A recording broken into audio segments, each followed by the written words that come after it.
Good evening, class 12 students. Welcome back.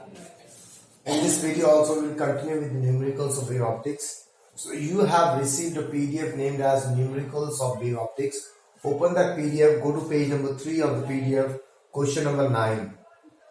Okay, in question number 9 now, this is quite an interesting and a little bit trickiest question. Okay, so let's read the question first. A beam of light consisting of two wavelengths, 800 nanometer and 600 nanometer. There are two wavelengths. One is lambda 1, 800 nanometer. What is the nanometer? Into 10 to the minus 9 meter. Okay. Another is lambda 2, that is 600 nanometer. What is nanometer? Convert the nanometer into meter, 10 to the minus 9 meter. So these are two wavelengths used to obtain interference fringes in Young's double slit experiment. Okay. So we are dealing with Young's double slit experiment in YDSE, but there are two wavelengths are used on a screen placed at 1.4 meter away. The screen distances, that is capital D, 1.4 meter away.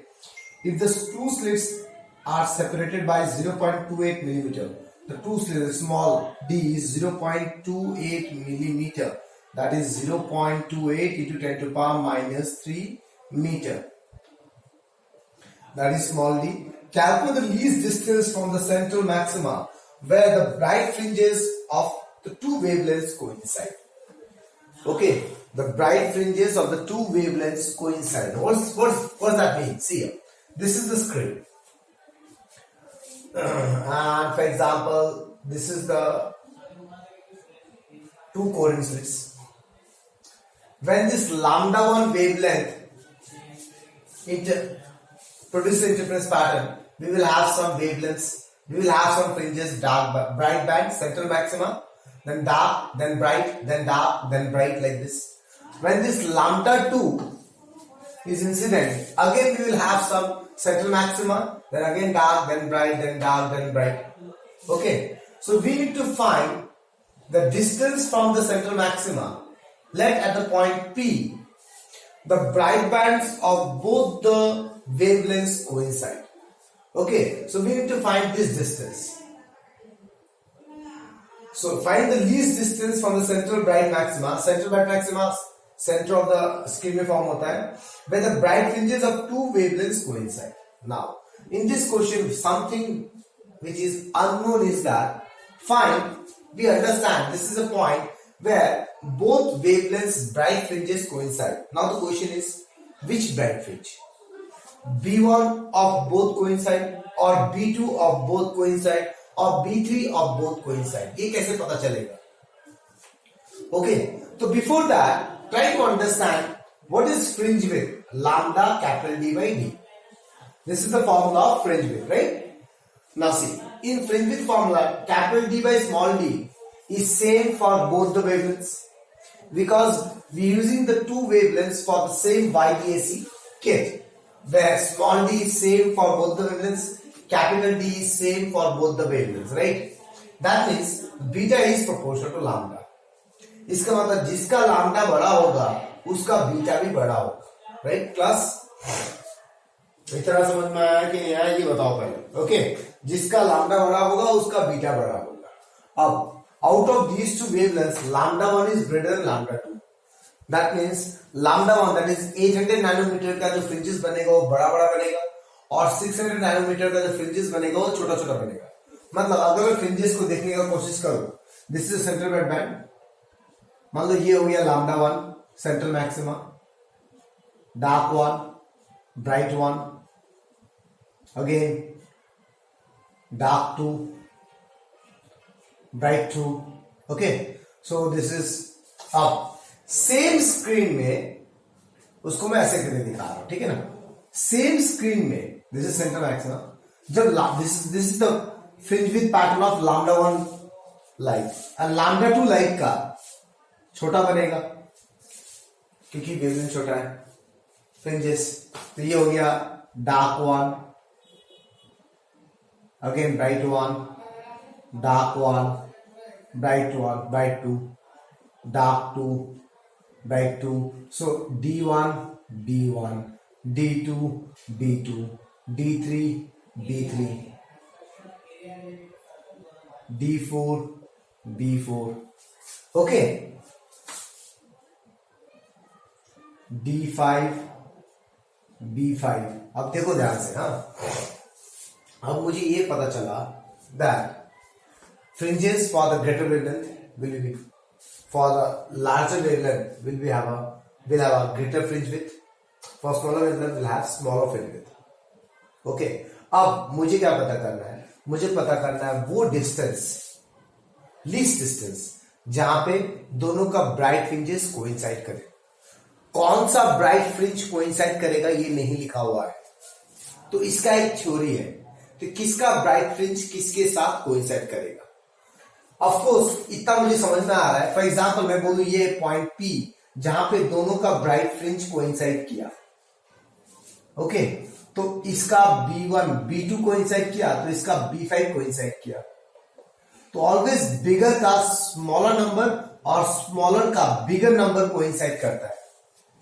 देखिए, बिगर का smaller number, smaller का bigger number मतलब क्या, मतलब इस distance पे जो बड़ा वाला वेवलेंथ होगा उसका कम फ्रिंजेस बनेगा, लेकिन जो छोटा वाला वेवलेंथ होगा उसका ज्यादा फ्रिंजेस बनेगा, क्योंकि फ्रिंज का वेव छोटा छोटा है। तो इसका एक जनरलाइज फंडा ये है कि emit bright band, okay, of bigger wavelength lambda b will always coincide with m plus 1th bright band of smaller wavelength। तो एक ज्यादा होता है always, so which I cannot show you by figure। So in the figure I just try to show you, like what I try to show you is that number of fringes for the smaller wavelength will be always more than the number of fringes for the bigger wavelength for a particular distance from central maxima। From a central maxima, if I take any distance, this distance, this, in that distance, the number of fringes for the smaller wavelength will be more than the bigger wavelength। कितना more? एक ज्यादा।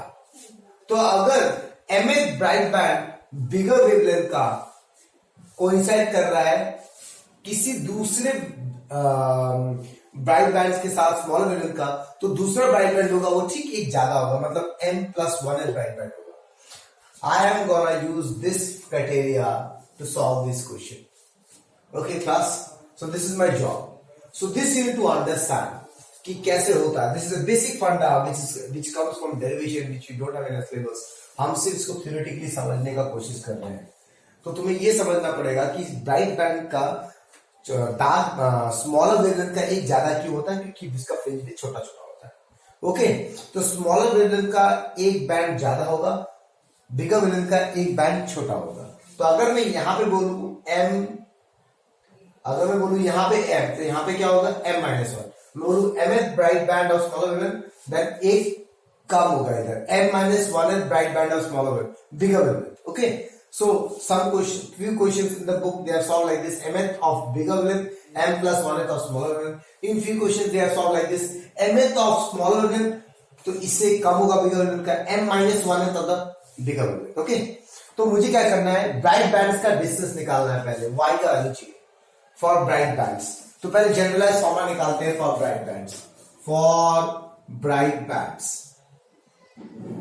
for bright bands, what is del x and lambda, where n is what, 0 1 2 3, okay. What is del x? Y small d by capital D equals to L lambda. So what is y? N lambda capital D by small d. ये generalized formula of y, okay. Now मुझे निकालना है y का value, okay, जहां पे दोनों का bright band coincide करता है। तो कौन सा ब्राइट बैंड कोइंसाइड करता है? nth bright band of lambda 1 bigger wavelength is coincides with n plus 1th bright band of smaller wavelength lambda 2, okay. लेकिन इन दोनों ब्राइट बैंड्स का जो पोजीशन है, जो डिस्टेंस है फ्रॉम द स्क्रीन, वो तो सेम है ना, right. That means I can say yn of lambda 1 must be equals to yn of lambda 2। ये समझ में आया? yn of lambda 1 मतलब क्या?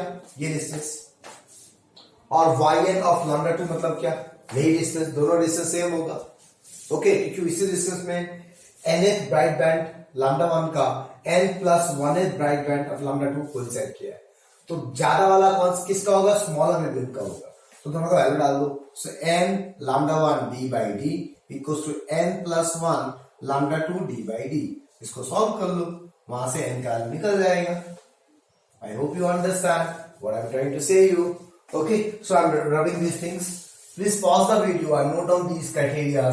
How I am thinking. कैसे मुझे पता चला कि स्मॉलर वेवलेंथ का नंबर ऑफ बैंड ज्यादा होता है और बिगर वेवलेंथ का नंबर ऑफ बैंड छोटा होता है, ये जानना बहुत जरूरी है।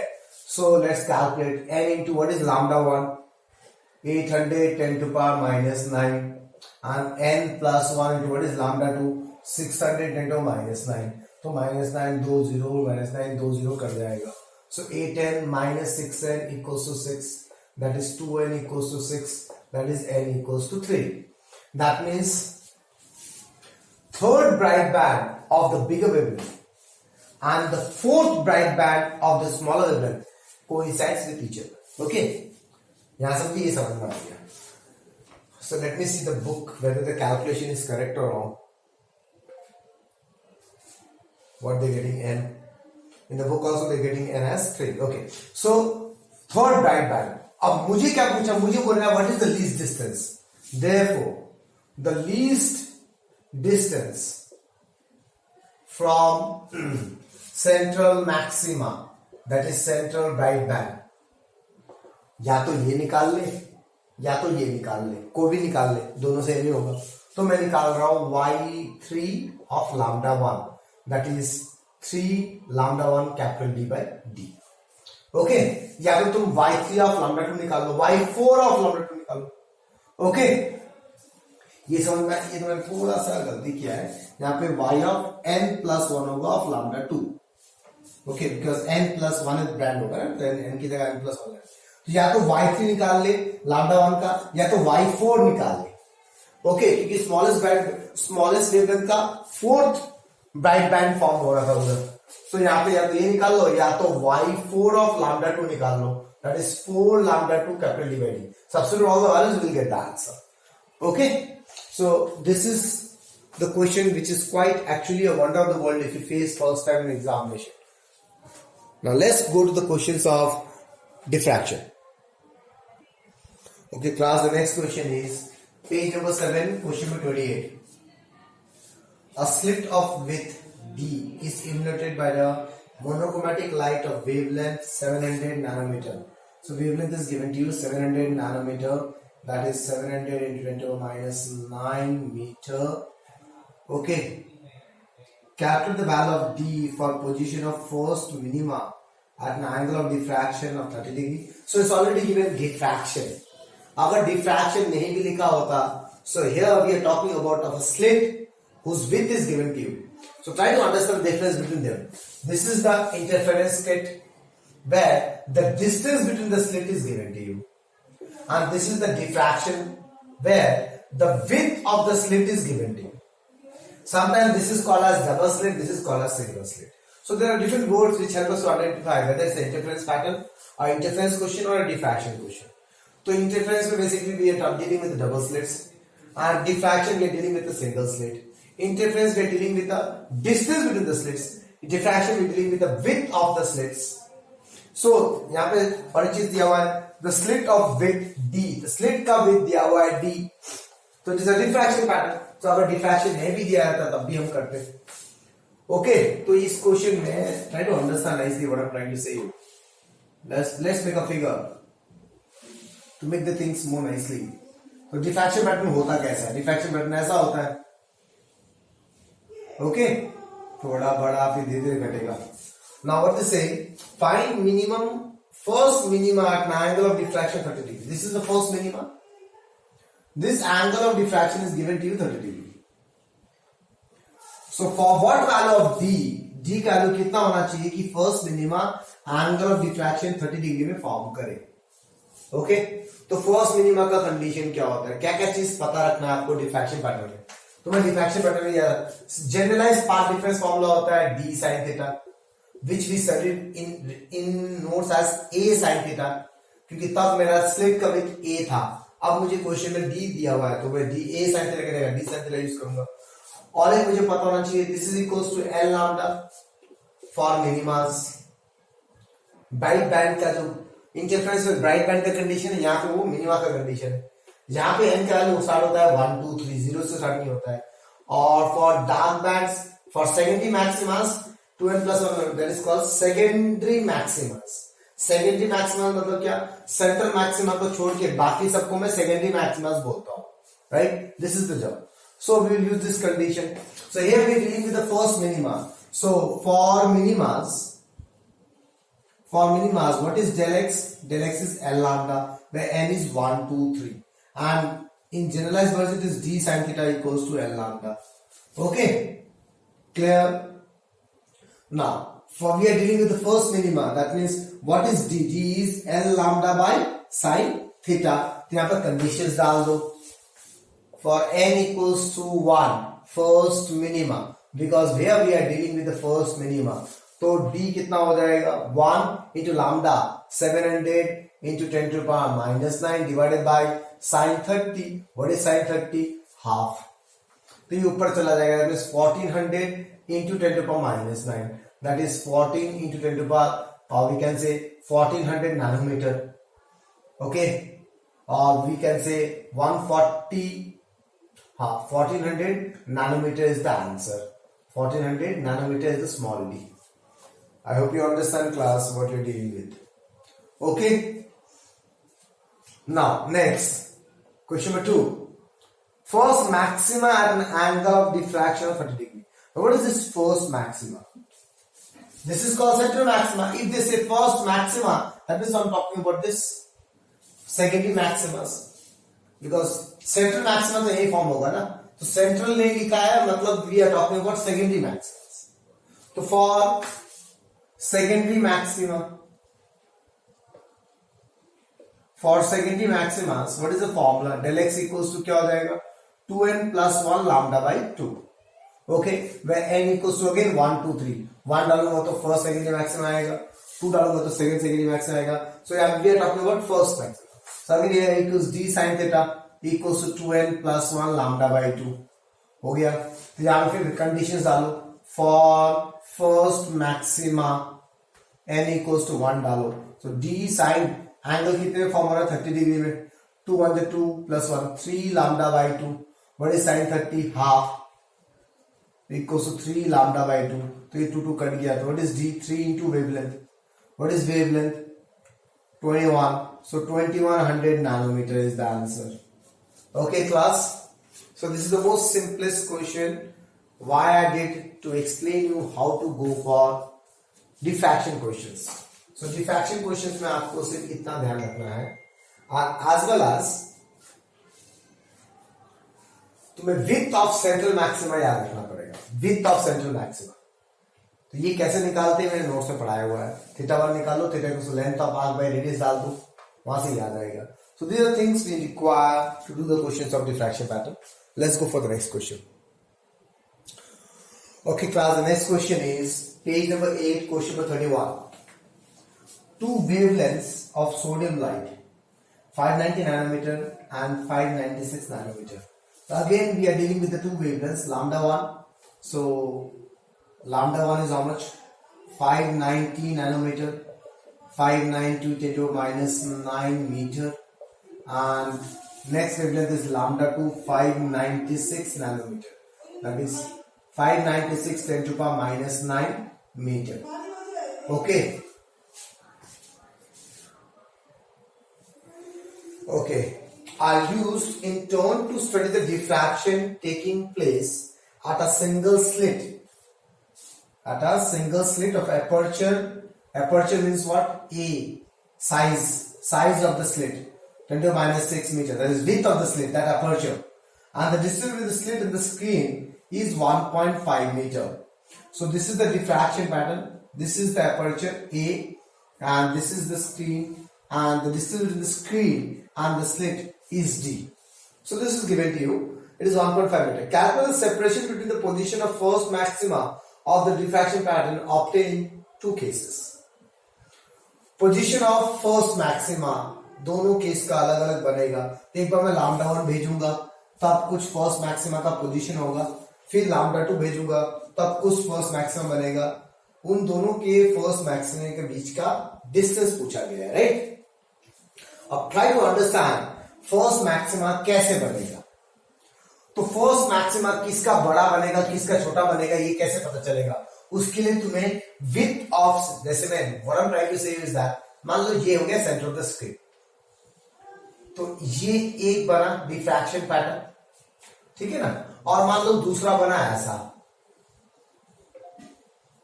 तो ये कौन सा बड़ा होगा कौन सा छोटा होगा ये कैसे पता चलेगा।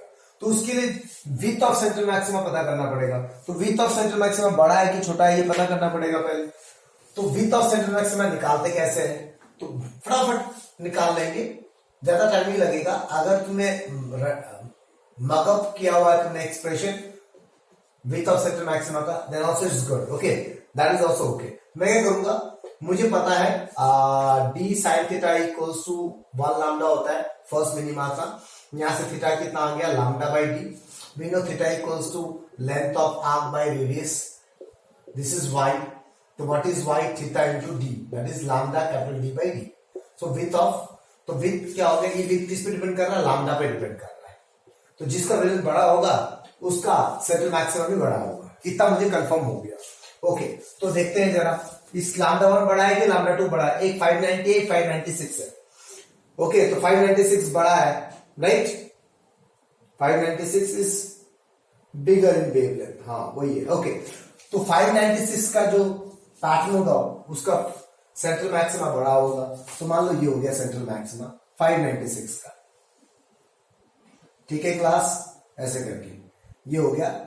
ये स्क्रीन बना देते हैं, ये सेम साइज होगा, ये हो गया 596 वाला, ये हो गया लैम्डा 2 का। लैम्डा 2 का डिफ्रैक्शन पैटर्न ऐसे बना है, यहाँ पे this is the centre of the screen, done. अब लैम्डा 1 का ऑफ कोर्स इससे छोटा होगा तो वो छोटा बनेगा, ये हो गया लैम्डा 2 का, क्लियर, ये हो गया लैम्डा 2 का। अब देखो ध्यान से देखना, तो मैं लैम्डा 2 का जो बन रहा है वो मैं डॉटेड बनाता हूं so that you can see nicely, otherwise दोनों डार्क होगा तो तुम्हें समझ में नहीं आएगा। तो तुम कोशिश करो अलग अलग पेन यूज करने का, ओके। अब क्वेश्चन क्या बोल रहा है, व्हाट इज द डिस्टेंस, रुको let me read the question again. Calculate the separation between the position of first maxima of the diffraction pattern obtain in both the cases. First maxima का separation, तो देखो आप, this is the position of first maxima for lambda 2 and this is the position of first maxima for lambda 1, this is for lambda 1 smaller wavelength, ठीक है class. तो इसको मैं छोटे वाले को मैं y1 लिख रहा हूं और बड़े वाले को मैं कैपिटल Y1 लिख रहा हूं। I hope you understand, okay. तो ये मैं कहां दिखाऊं,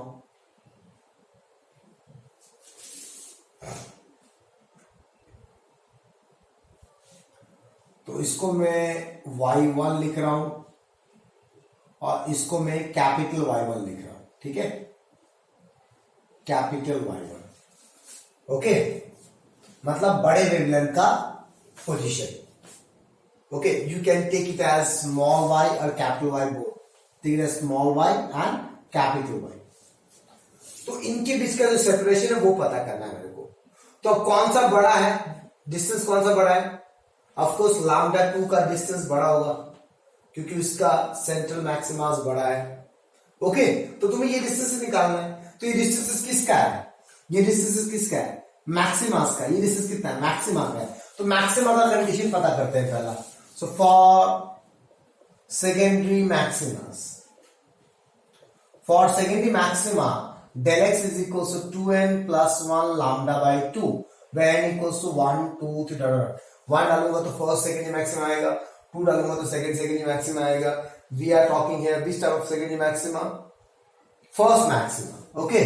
तो for first maxima n equals to 1 डालेंगे तो del x कितना आया, 3 लैम्डा बाय 2 आया। del x is 2/2 plus 3 lambda by 2 और del x का बेसिक फॉर्मूला क्या होता है, a sin theta equals to 3 lambda by 2।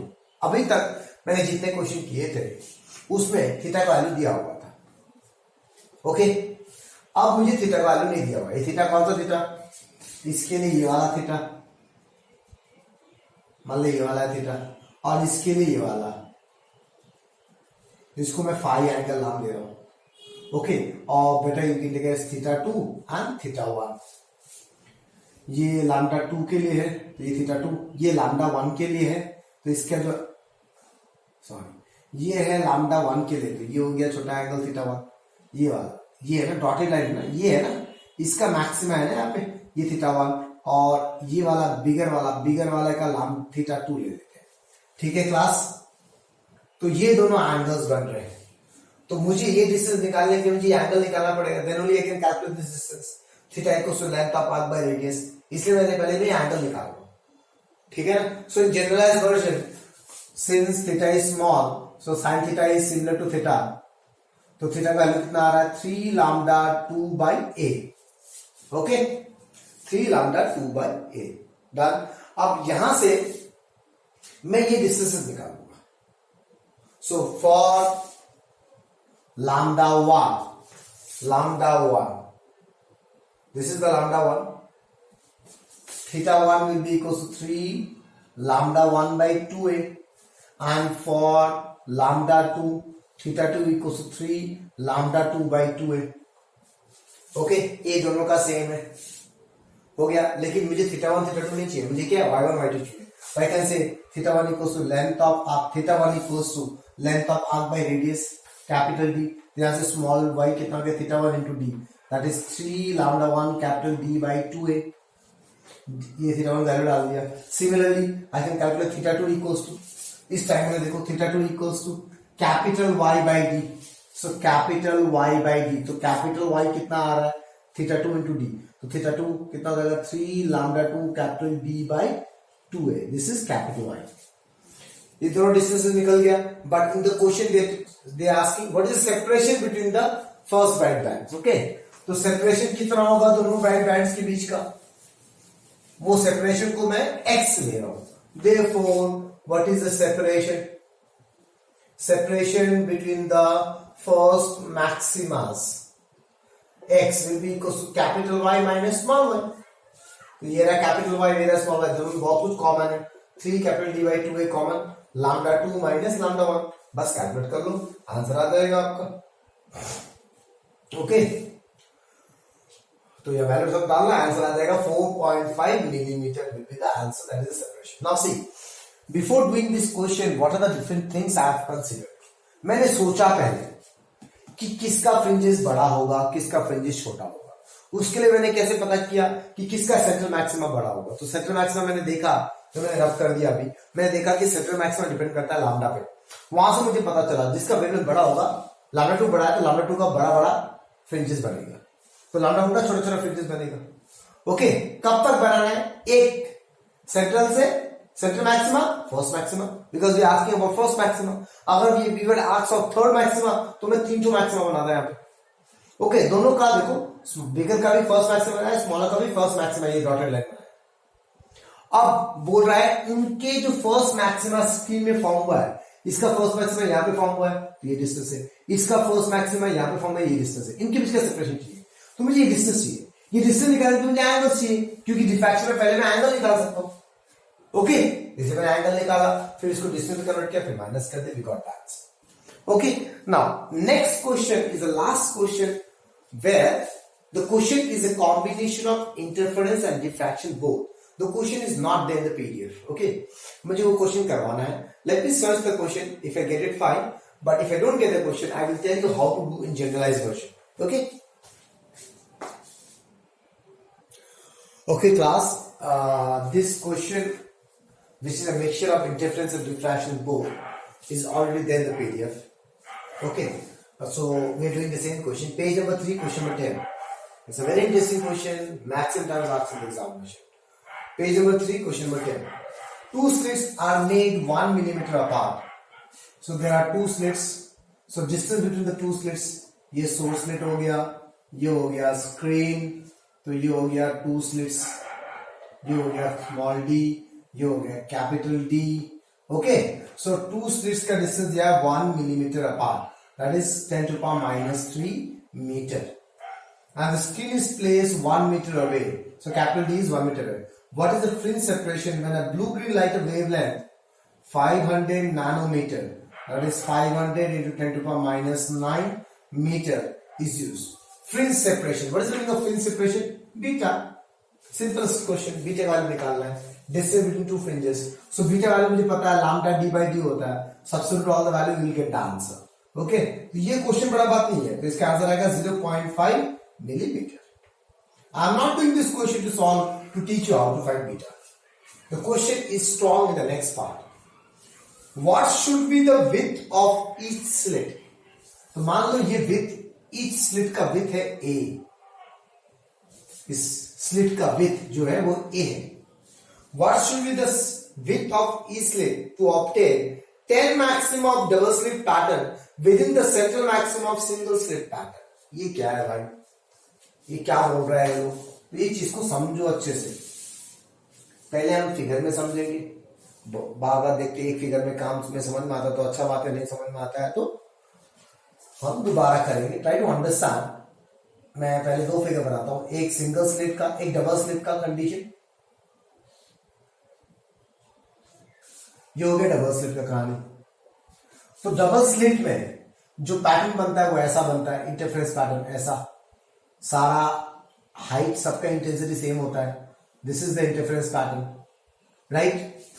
अब इस डबल स्लिट पैटर्न के अंदर सिंगल स्लिट पैटर्न भी तो है. ये सिंगल स्लिट के कारण एक डिफ्रैक्शन पैटर्न बनेगा, इस सिंगल स्लिट के कारण एक डिफ्रैक्शन पैटर्न बनेगा. तो उस डिफ्रैक्शन पैटर्न का बात कर रहे हैं हम. अब हम क्या करेंगे, इसको यहां देख लेते हैं, इसको यहां से करके बना दो, just a reference point. Okay, ये हो गया विड्थ ऑफ द स्लिट. थोड़ा बड़ा बनाना पड़ेगा class. A is the width of the slit. तो यहां पे एक डिफ्रैक्शन पैटर्न फॉर्म होगा ऐसे करके, एक सेंट्रल मैक्सिमा बनेगा, उसके बाद secondary maxima like this, secondary maxima is like this, right? Okay.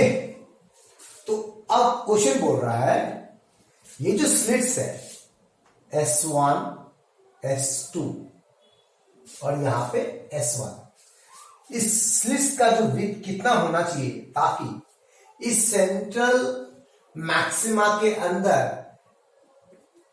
Diffraction pattern का जो सेंट्रल मैक्सिमा है उसके अंदर डबल स्लिट पैटर्न का 10 मैक्सिमास आ जाए, मतलब इसके अंदर 10 मैक्सिमास आ जाए. तो इसका मतलब क्या होता है, 10 मैक्सिमा आ जाए इसका मतलब क्या, इसके ऊपर तो 5 तो 1 2 5, 1 2 3 4 5, ऐसे ऊपर 5 नीचे 5. This is the final figure. Okay class, so ये I need to find this.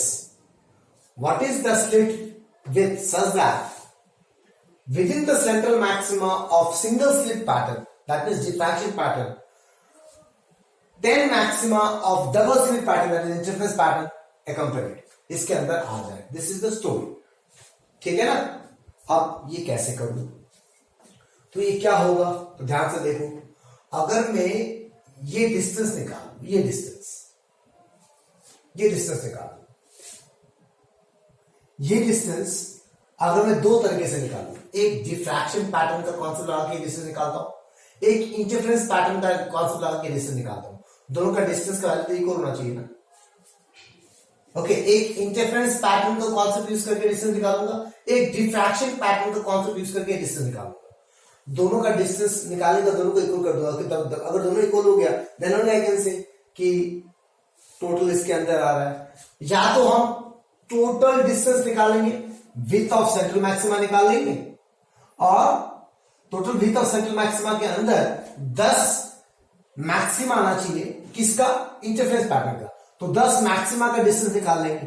तो कैसे भी करो आंसर आ जाएगा. ठीक है ना क्लास. तो हम क्या करेंगे, अब एक करके काम करते हैं. फॉर डिफ्रैक्शन पैटर्न, तो ये डिस्टेंस क्या है, विड्थ ऑफ सेंट्रल मैक्सिमा है.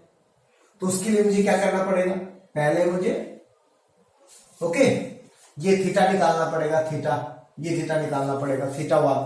फर्स्ट मिनिमा फॉर्म हो रहा है, तो मिनिमा का कंडीशन लाओ. del x equals to n lambda, n equals to 1, 2, 3. That is a sin theta equals to 1 lambda, n equals to 1. So what is theta? Lambda by a. Okay, theta 1 आ गया, lambda by a आ गया. So what is the total? Total is 2 theta 1. ये भी theta 1 होगा. So therefore what is 2 theta 1? Can I say 2 theta 1 equals to total x by capital D? So let this distance is x and this is capital D. तो वहां से x कितना आ गया? X will be equals to 2 theta 1 into D. What is 2 theta 1? Lambda D by A. This is an x by diffraction pattern. ठीक है ना? अब इस x के जगह में कितने इंटरफेरेंस पैटर्न बने? 5 ऊपर 5 नीचे, राइट? 5 ऊपर 5 नीचे, मैक्सिमस. तो for interference pattern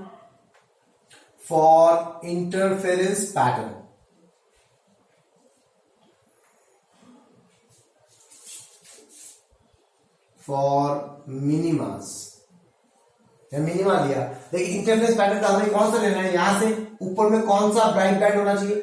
5th bright band होना चाहिए. ऊपर में अगर सेंटर ऑफ द स्क्रीन से अगर ऊपर 5 हुआ तो नीचे भी 5 होगा, तब जाके टोटल 10 बनेगा, क्योंकि 10 मैक्सिमा का बात कर रहा है. So for bright bands del x क्या होता है बेटा? एन लैम्डा होता है ब्राइट बैंड्स के लिए. वहां पे जहां पे एन स्टार्ट कहां से होता है? 0, 1, 2, 3, राइट? और डेल एक्स का जनरल फॉर्मूला क्या होता है? Okay, for 5th bright band del x कितना हो गया? 5 lambda. Why we are going to the 5th bright band? क्योंकि सेंटर ऑफ द स्क्रीन से ऊपर 5 होगा, नीचे 5 होगा, तो यहां से वहां तक का डिस्टेंस पहले 5 लेंगे हम. क्लियर? ओके, फिर इसको ट्वाइस कर देंगे तो टोटल डिस्टेंस निकल जाएगा. ओके, सो डेल एक्स का y small d by capital D equals to 5 lambda. तो what is y? 5 lambda capital D by D. Okay, this is what I'm taking it as y. Y निकल गया, तो ये y आ गया. अब for 10 maximas of double slit, that is interface pattern, within central maxima of single slit pattern, x must be equals to 2y. क्योंकि अगर ऊपर y आया है, ऊपर में अगर y आया है तो नीचे भी y आएगा ना बेटा. Then y is what? 5, y5, y5. Why I am taking it as y5? क्योंकि यहाँ पे कौन सा आ रहा है? यहाँ पे 5th ब्राइट बैंड के साथ काम कर रहे हैं, तो y5. तो ऊपर y5 नीचे y5. That means I can say total x में ऊपर 5 तो ब्राइट बैंड होगा, नीचे 5 तो ब्राइट बैंड होगा. तो 10 maximum of double slit pattern with in central maxima single slit के लिए वो जो total width of central maxima है वो 2 times द y5 होना चाहिए. अब मैंने कंडीशन डाल दो इधर. 2 lambda capital D by A will be equals to 2, that is 10, और 2 into 5 lambda capital D by small d. Okay, तो यहां से 2 गया, capital of D small D cut गया. यहां से मुझे क्या निकालना है बेटा? a निकालना है. तो what is a? d by 5. तो what is d? 1 by 5. Okay, what is 1 by 5? 0.2 millimeter is the answer. That means width of each slit must be 0.2. I hope you understand class what we did. This is a very important question which is a mixture of both interference and diffraction. And whatever question I have solved in this video, okay, other than that, whichever question you are finding in the PDF which I did not do, it's your job. You have to complete those questions on your own. Okay, class? That's all. This is the end of wave optics. Thank you very much.